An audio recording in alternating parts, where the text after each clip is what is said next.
Olá, povo abençoado, paz seja convosco. Começamos a semana com um novo estudo da Palavra de Deus, Gênesis capítulo 25. Hoje nós vamos ler do versículo 1 até o versículo 6, que fala sobre a morte de Abraão. Amém? Vamos lá? Versículo 1. Abraão casou-se com outra mulher chamada Quetura.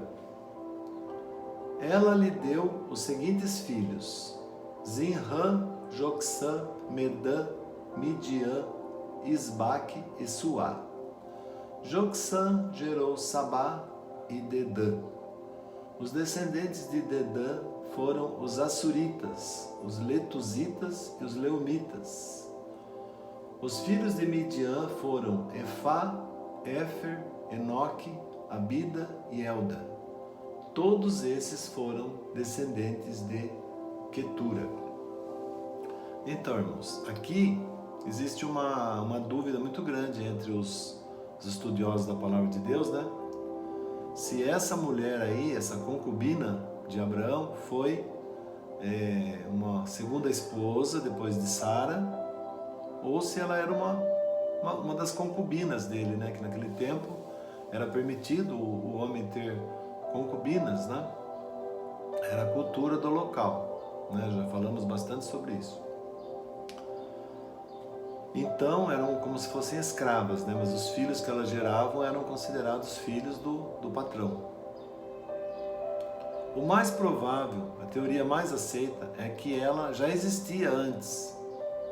Porque se fosse após Sara, Abraão deveria ter aproximadamente 140 anos aí, né? Que fala depois do casamento de Isaac, que ele tinha 140 anos.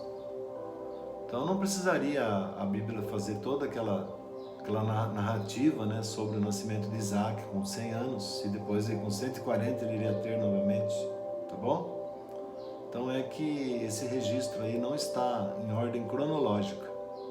Então, provavelmente, esses filhos já existiam. O relato aqui é mais para explicar o que aconteceu no versículo 5 e no versículo 6, que nós vamos ler agora. Versículo 5. Abraão deixou tudo o que tinha para Isaac. Versículo 6. Mas para os filhos de suas concubinas deu presentes, e ainda em vida enviou-os para longe de Isaac, para a terra do Oriente. Tá bom? Então são algumas tribos que originaram alguns povos árabes, né? Mas ele já fez questão de, em vida, dar alguma riqueza para eles também, algumas posses. Mas ele deixou bem claro que o seu descendente era Isaac. Tá bom? Então é isso que quer dizer esse capítulo.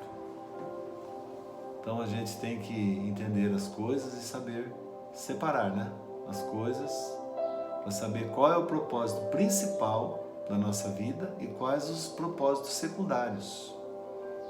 Tá bom? O propósito principal da vida de Abraão era gerar um filho chamado Isaac, que seria o seu herdeiro, que seria o precursor do povo de Israel, do qual sairia o Messias. E assim na nossa vida também, nós temos que ter um norte na nossa vida, né? Buscar em primeiro lugar o reino de Deus e a sua justiça. E as demais coisas nos serão acrescentadas pelo Senhor.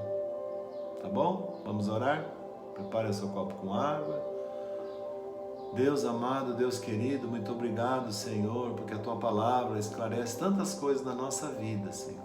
Muito obrigado, Deus. Ajuda-nos a ter assim também um direcionamento correto para olharmos para esse final, meu Pai, e prosseguirmos sem sair, meu Deus, dessa direção, porque no transcurso da nossa vida o Senhor vai acrescentar tudo que a gente precisa. Tua palavra diz que as coisas que o nosso olho não viu, que o nosso ouvido não ouviu, que não chegaram ao nosso coração, o Senhor já preparou para aqueles que o amam, Senhor, para aqueles que colocam o Teu reino em primeiro lugar. Ajuda-nos a ser assim, Pai. Abençoa, Senhor, esse copo com água, coloca nessa água a tua virtude santa e saradora, transformando num remédio para curar e imunizar contra todo o mal. Abençoa tudo que está sendo apresentado e todos que estão orando comigo, Senhor. Nós te agradecemos em nome de Jesus. Amém. Bem, irmãos, se você ainda não se inscreveu, inscreva-se no nosso canal, compartilhe. Todos os dias uma mensagem aqui da Palavra de Deus. O mundo precisa conhecer Jesus. Paz seja convosco.